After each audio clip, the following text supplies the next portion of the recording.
As doctors, I mean, we cannot see a patient every month or every week to see if their AFib comes back. So that's when something like the AfibAlert comes into practice, because you may not see a patient for 3 months or 6 months, and you will have no idea whether their AFib came back or not, unless you have home monitoring like this that they can do, and then they'll notify you. So it's very important insurance-wise. I mean, you really cannot justify bringing patients back, very frequently to check to see if their AFib comes back. So again, this device has a very specific role for patient safety and to notify you if there's a problem. And so it's a very good device that saves money for insurance companies and I think increases patient safety greatly.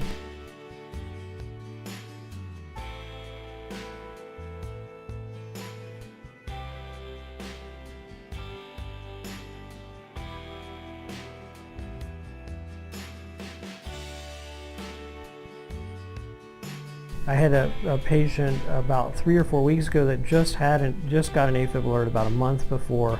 He had been in normal rhythm for I'd say 4 or 5 months.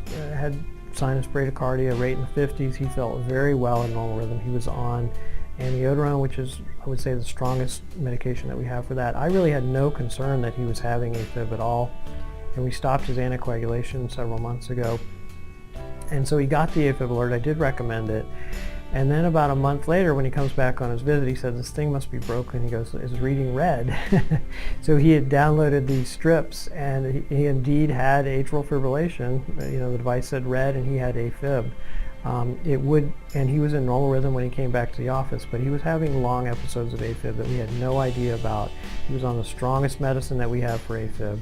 So we did restart his anticoagulation. I do feel like that device in that particular instance saved his life, and that's, I see this routinely. So, I think we do, you can really go two ways as an electrophysiologist in certain respects. You can either have patients on anticoagulation forever, just knowing that their AFib is going to come back at some point, or you can stop it too soon and the AFib may come back and you don't know it. So, this device really helps with management, really changes the game and how you can manage patients with AFib.